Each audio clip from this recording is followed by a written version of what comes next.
I have an answer, and I feel like there's more, and I'm hoping you can maybe help me articulate the more. You're going to give us the answer and you want us to give you the question? Maybe. That's jacked up. My daughter has profound special needs. And we heard this earlier yesterday, another child, quadriplegic, seizure disorder, nonverbal, my daughter. And nonverbal, but not non-communicative. Not at all. Not non-receptive. Absolutely. And I feel like with her, like the doctors and all will say, Lauren is cognitively and emotionally a toddler, which I see, and it feels like spiritually she's a master. I mean, well, we had that discussion already today, didn't we? You are born masters because you are born knowing everything that we're now trying to call you back to. And the details are really about your personal preferences.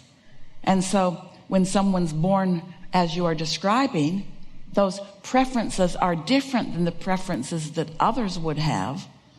It's the hardest thing for counselors and therapists who are working with people with special needs. It's the hardest thing for them to understand. It comes up a lot with autism and all kinds of situations with different labels.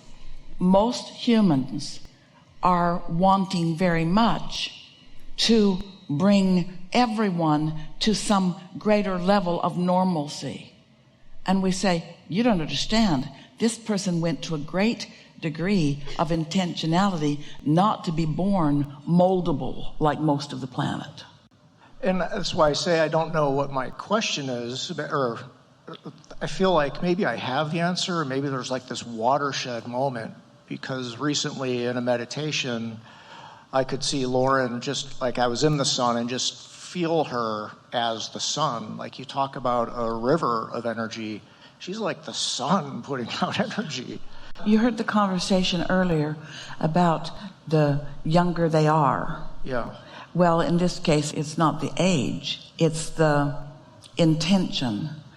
Easier to be more in alignment when you are cognitively considering less. So she's having fewer, would you say, knee-jerk reactions to things.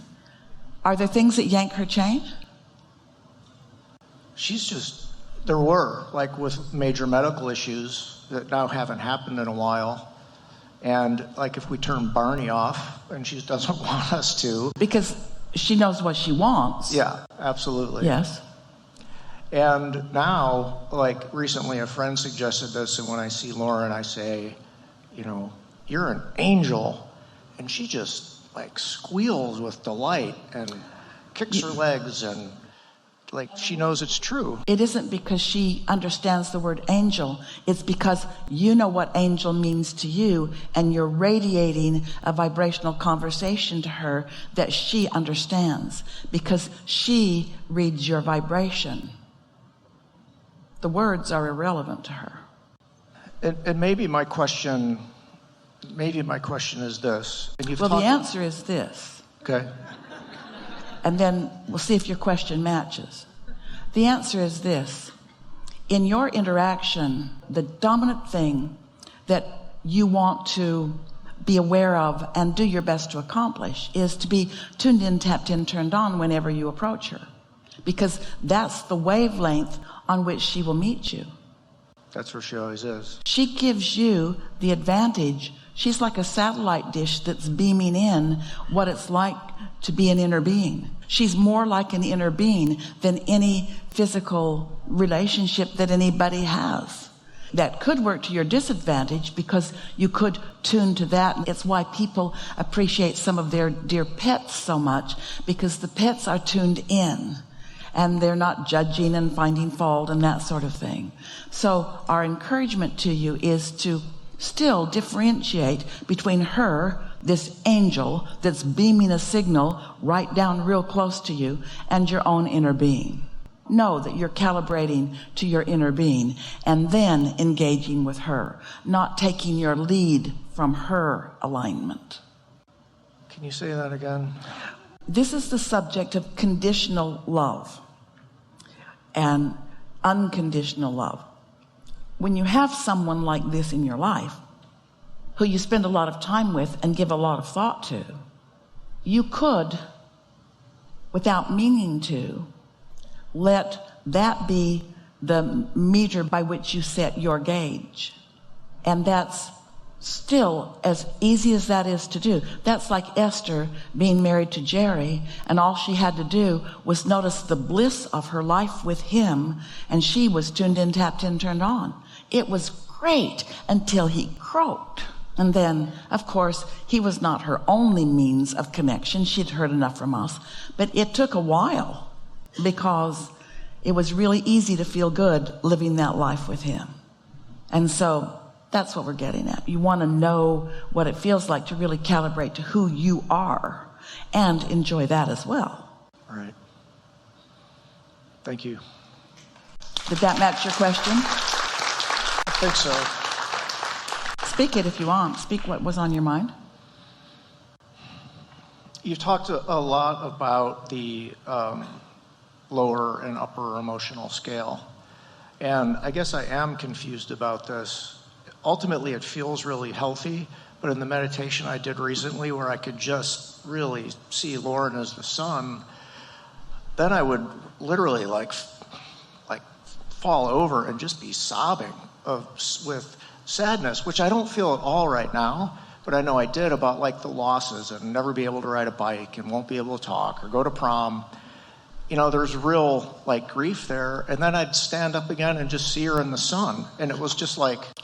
Well, when you remember, we don't know of anybody that holds any desire, no matter what it is, that is for any other reason than they believe they will feel better or good in the having of it. And so someone like Lauren is already feeling good. So she doesn't need the conditional things. See, here's what we're getting at.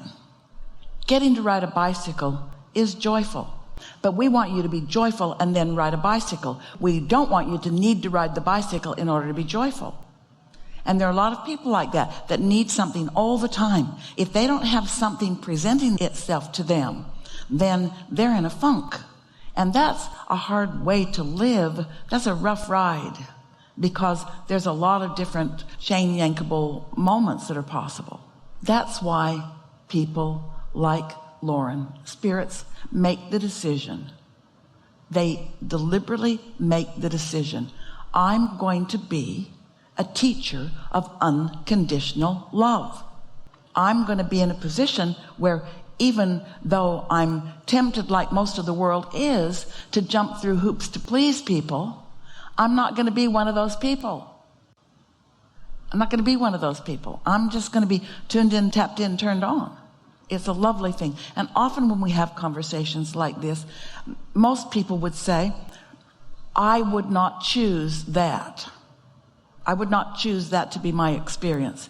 And yet, when it is your experience, there are so many gifts in it. Esther would say, I would not choose that my darling would take off so much earlier than I was ready for it. And yet, there's so much benefit from that. So now she says, not only was that not so bad, but that was a pretty good idea. And I can feel that we had some intentionality around that. That's why you got here before I did. He told her, I might cut out before you. And she said, I don't care, I don't care, I don't care, because she didn't want to miss what was going to happen in between. And then when he croaked, she said, wait, I care. I care. But she got over that. Only took a decade. No. Good? Good. Thank you. Yeah. Good.